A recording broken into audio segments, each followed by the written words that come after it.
अस्सलाम वालेकुम, welcome back to my channel. कैसे हैं आप सब? उम्मीद है आप सब खैरियत से होंगे। आज मैं आपसे शेयर कर रही हूँ चाइनीज़ पुलाव की रेसिपी। इस पुलाव को बनाना इतना आसान है, कोई बहुत ही आसान है और बहुत ही जल्द से झटपट से बन जाने वाली रेसिपी है। आपको जब जल्द से भूख लगी हुई हो आप इसको ट्राई कर सकते हैं। इसको बनाने के लिए यहाँ पर मैं ले लिया है एक पैन में 1 कप भरकर कुकिंग ऑयल ऐड कर दूंगी। मैं इसमें कुछ लहसुन के जवे इस तरह से बारीक कट करके, साथ ही मैं इसमें ऐड कर दूंगी बोन के साथ चिकन लिया है मैंने, और अगर आप चाहें तो बोनलेस चिकन का भी यूज़ कर सकते हैं, एज़ यू विश। तो ये हम इसमें ऐड कर देंगे। चिकन मैंने कम ही लिया है, तकरीबन 150 ग्राम चिकन है यहाँ पर। बस हम इसको जो है वो लहसुन के साथ जो है वो फ्राई कर लेंगे, यहाँ तक कि लहसुन भी ब्राउन हो जाए और चिकन का भी कलर चेंज हो जाए। यहाँ पर आप देख सकते हैं चिकन ने भी कलर चेंज कर लिया है और लहसुन भी यहाँ पर जो है वो ब्राउन हो गया, मतलब कि कच्चा नहीं रहा। तो इसमें ऐड कर दूंगी मैं 1 टेबलस्पून भरकर काली मिर्च का पाउडर। साथ ही मैं इसमें ऐड कर रही हूँ 1.5 चम्मच ये चाइना साल्ट। अगर आप चाहें तो इसमें जो है वो कनौर चिकन क्यूब आते हैं ना, वो भी ऐड कर सकते हैं। साथ ही मैंने इसमें ऐड कर दिया सोया सॉस 5 से 6 टेबलस्पून इसमें। साथ ही हम अब इसमें ऐड कर देंगे, यहाँ पर कुछ सब्जियां हैं मेरे पास, जैसे कि शिमला मिर्च है, गाजर है और जो है बंद गोभी है। इनको इस तरह बारीक बारीक मैंने कट कर लिया है। और जितने आपके पास जो है वो सब्जियां अवेलेबल हैं, मतलब आप जितनी पसंद करते हैं आप उतनी ही इसमें ऐड कर सकते हैं। और साथ अगर आप इसमें मटर ऐड करना चाहते हैं, मटर भी ऐड कर सकते हैं, जो आपका दिल करे। बस हम जो है वो इसकी 2 से 3 मिनट तक हम सब्जियों की भी भुनाई कर लेंगे इस चिकन के साथ ही।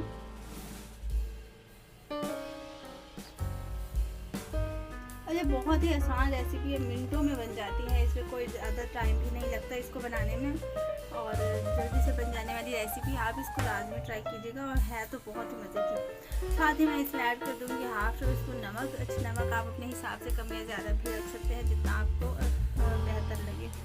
इसको भी हम अच्छी तरह से मिक्स कर लेंगे। बस जो हमारी सब्जियां और चिकन जो है वो डन हो गया है, तो हम अब इसमें ऐड कर देंगे चावलों के लिए पानी। यहाँ पे मैंने 2 गिलास चावल लिए थे, तो पानी में इसमें ऐड कर रही हूँ 4 गिलास।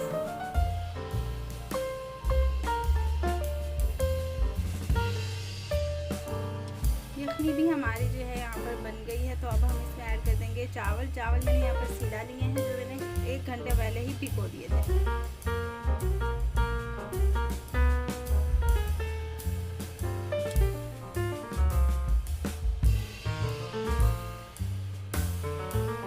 अब हम इसको छोड़ देंगे लो टू मीडियम फ्लेम पर पकने के लिए, और ज़्यादा आप इसकी चम्मच मत चलाएं ताकि ये जो है हलवा ना बने।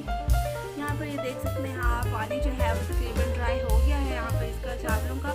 तो थोड़ा सा और ड्राई होगा तो मैं इसको जो है वो दम पर लगा दूँगी। तो ये आप देख सकते हैं चावल माशाल्लाह हमारे कितने खिले खिले बने हैं, लेकिन दाना जो है वो इसका अलग अलग सा हुआ है।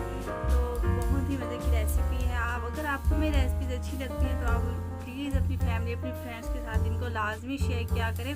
मुझे कमेंट में एक अच्छा सा प्यारा सा कमेंट भी कर दिया करें, इससे हमारी हौसला अफजाई हो जाती है। अगर आप मेरे चैनल पर नए हैं तो प्लीज़ मेरे चैनल को भी सब्सक्राइब करके जाइएगा। तो यहाँ पर जो है दम लगे हुए मेरे 10-15 मिनट हो गए हैं, तो आँच मैंने ऑफ़ कर दी थी। तो अब हम जो है इस दम को हटाते हैं और फिर आपको दिखाती हूँ कि ये चावल जो है वो कितने खिले खिले बने हैं माशाल्लाह से। एक एक दाना चावलों का जो है वो अलग अलग बना है और बेहद जायकेदार है और इतने मज़े के बने हैं। ये जो है वो वेजिटेबल पुलाव, आपने इसको लाजमी ट्राई करना है। आपकी जब नेक्स्ट दावत हो आपके घर में तो आप इसको ज़रूर बनाइएगा। मुझे कमेंट बॉक्स में बताइएगा कि आपका जो है वो चाइनीज़ पुलाव कैसा बना है। मिलते हैं नेक्स्ट वीडियो में, तब तक के लिए अल्लाह हाफिज़।